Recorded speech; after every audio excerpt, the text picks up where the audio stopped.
ശബരിമല നെയ് ക്രമക്കേടിൽ വിജിലൻസ് അന്വേഷണ സംഘം രൂപീകരിച്ച സർക്കാർ SIT പട്ടിക ഹൈക്കോടതിക്ക് കൈമാറി.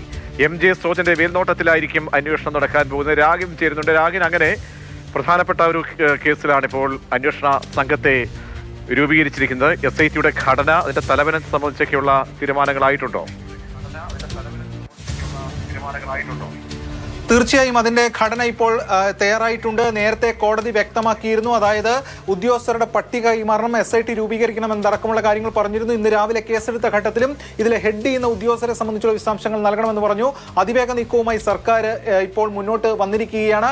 സർക്കാർ ഈ പട്ടിക കൈമാറിയിട്ടുണ്ട്.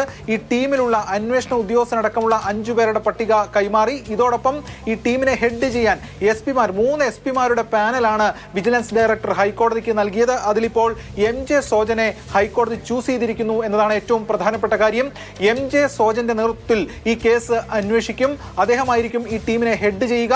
അതിനുശേഷം CS ഹരി DYSP അദ്ദേഹമായിരിക്കും ഈ ശബരിമലയിലെ നെയ് വാങ്ങിയതുമായി ബന്ധപ്പെട്ട ക്രമക്കേടിലെ അന്വേഷണ ഉദ്യോഗസ്ഥൻ, അഴിമതിയിലെ അന്വേഷണ ഉദ്യോഗസ്ഥൻ അദ്ദേഹമായിരിക്കും.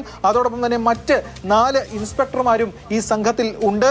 സജിശങ്കർ, ശ്രീജിത്ത് S, കിരൺ TR, രതീന്ദ്രകുമാർ, ഈ മറ്റ് ഉദ്യോഗസ്ഥരുടെ പേരുകളും ഇപ്പോൾ ലഭ്യമായിട്ടുണ്ട്. എന്തായാലും CS ഹരി ആയിരിക്കും ഈ കേസിലെ അന്വേഷണ ഉദ്യോഗസ്ഥൻ. MJ സോജനാണ് ഈ കേസ് മേൽനോട്ടം വഹിക്കുക. 3 പേരുടെ പട്ടിക നേരത്തെ നൽകിയിരുന്നു. ജുഗനപ്പടി മഹേഷ്, R ബിനു ഉൾപ്പെടെയുള്ള 3 പേരുടെ പട്ടികയാണ് നൽകിയത്. അതിൽ MJ സോജനും ഉണ്ടായിരുന്നു. എന്തായാലും കോടതി ഇപ്പോൾ MJ സോജന്റെ നേതൃത്വത്തിൽ ഈ കേസ് അന്വേഷിക്കാൻ പറഞ്ഞിട്ടുണ്ട്. 10 ദിവസത്തിനകം അന്വേഷണ പ്രാഥമിക റിപ്പോർട്ട് നൽകണമെന്നതാണ് നേരത്തെ കോടതി വ്യക്തമാക്കിയിരിക്കുന്നത്.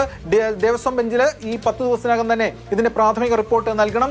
വളരെ പ്രധാനപ്പെട്ട ഒരു കേസായിരിക്കും ഇത്. കാരണം ശബരിമലയിൽ 2025-26 കാലയളവിൽ മിൽമയിൽ നിന്നാണ് നെയ് വാങ്ങുന്നത്. മിൽമയിൽ നിന്ന് നെയ് വാങ്ങിയതുമായി ബന്ധപ്പെട്ടുകൊണ്ട് ആദ്യം കോട്ട് ചെയ്ത ഒരു കമ്പനിയുണ്ട്, അതായത് കുറഞ്ഞ തുകയ്ക്ക് കോട്ട് ചെയ്ത ആ കമ്പനി, അത് തമിഴ്നാട്ടിലെ കമ്പനിയായിരുന്നു. പക്ഷേ അത് മറികടന്നുകൊണ്ട് മിൽമയ്ക്ക് കൂടിയ വിലയ്ക്ക് ഈ നെയ് വാങ്ങാൻ തീരുമാനിച്ചു.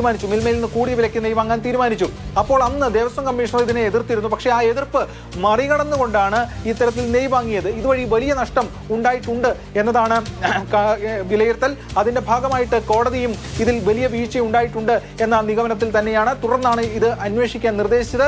വിജിലൻസ് ഡയറക്ടറോട് SIT രൂപീകരിച്ച് അന്വേഷിക്കണമെന്ന് പറഞ്ഞു. ആ അന്വേഷണ ഉദ്യോഗസ്ഥരുടെ പട്ടിക നൽകണം. അതോടൊപ്പം തന്നെ മികച്ച ഉദ്യോഗസ്ഥരായിരിക്കണം, കൃത്യമായിട്ടുള്ള ഉദ്യോഗസ്ഥരായിരിക്കണം എന്ന കാര്യവും കോടതി നേരത്തെ വ്യക്തമാക്കി. ഇതിന്റെ അടിസ്ഥാനത്തിലാണ് സർക്കാർ പട്ടിക കൈമാറിയത്. അതിലെ ഹെഡ് ചെയ്യുന്ന ഉദ്യോഗസ്ഥർ 3 പേരുടെ പാനൽ നൽകി. അതിൽ നിന്ന് MJ സോജൻ IPS കോടതി ഇപ്പോൾ തെരഞ്ഞെടുത്തിരിക്കുകയാണ്. ശരി, രാഗിനാണ് വിവരങ്ങൾ നൽകിയത്. ശബരിമല നെയ് ക്രമക്കേടിലാണ് വിജിലൻസ് അന്വേഷണ സംഘം രൂപീകരിച്ചുകൊണ്ട് സർക്കാരിന്റെ തീരുമാനം. അത് ഹൈക്കോടതിയെ അറിയിച്ചു SITയുടെ പട്ടിക സംബന്ധിച്ച്.